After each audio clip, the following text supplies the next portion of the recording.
তাফশালু, তোমরা সাহস হারাবা, ওয়া তাযহাবা রিহুকুম, তোমাদের শক্তি কমে যাবে, পাওয়ার কমে যাবে।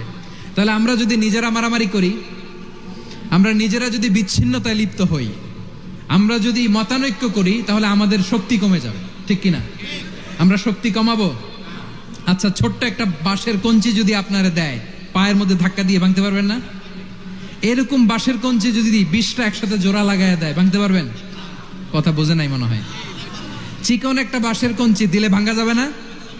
এরকম চিকনই 20টা বাঁশের কঞ্চি একসাথে লাগাই দিলে ভাঙতে পারবেন? কারণ যখন আমি একা থাকি তখন আমি ব্যক্তি, যখন আমরা সবাই মিলি তখন আমরা শক্তি। আমরা যেন শক্তি না হারাই। আমরা বিরোধে লিপ্ত হলে আমাদের শক্তি কমে যাবে। এই হচ্ছে 1 নম্বর ডিসঅ্যাডভান্টেজ। 2 নম্বর ডিসঅ্যাডভান্টেজ হচ্ছে আমরা নিজেরা বিরোধে লিপ্ত হলে অন্যরা আমাদের মাথায় কাঁঠাল ভেঙে খাইতে সুবিধা হয়। কথা বোঝেন নাই? আমরা যদি বিরোধে লিপ্ত হই তাহলে পরাশক্তিগুলোর সুবিধা, তখন আমাদের কাউকে দিতে হবে ট্রানজিট, কাউকে দিতে হবে সেন্ট মার্টিন, কাউকে দিতে হবে দেশের অর্ধেক। চিল্লায় বলো ঠিক কিনা? নিজেরা নিজেদের প্রবলেম সলভ করার ক্যাপাসিটি আমাদের আর থাকবে না। আমরা যদি বিরোধে জড়াই, আমার কলিজার টুকরা পেকুয়ার ভাইরা, আমরা বিরোধ করব না, আমরা বিচ্ছিন্ন হব না। নিজেরা বিরোধে জড়ালে পরাশক্তিগুলো আমাদের মাথায় কাঁঠাল ভেঙে খায়।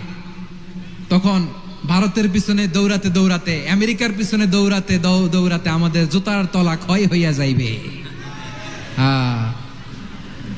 নিজেরা নিজেদের প্রবলেম সলভ করা যাবে না। আমরা যদি অন্যের পিছনে না দৌড়াতাম আর এই বিরোধকে থামাতে পারতাম, বাংলাদেশ আজকে যেখানে আছে তার কমপক্ষে 50 গুণ সামনে থাকতো। চিল্লায় বলেন ঠিক কিনা? তাহলে 1 নম্বর ক্ষতি হচ্ছে আমাদের পাওয়ার লেস হয়ে যায়, আমরা দুর্বল হই যদি আমরা বিরোধ করি। 2 নম্বর হচ্ছে পরাশক্তিগুলোর সুবিধা নেয়। 3 নম্বর হচ্ছে আমাদের উন্নয়ন, দেশের উন্নতি, অগ্রগতি, এটা স্থবির হয়ে যায়, এটা বাধাগ্রস্ত হয়। প্রিয় ভাইয়েরা, ইউনিটি, ঐক্য হচ্ছে একটা দেশের উন্নয়নের মূল ভিত্তি।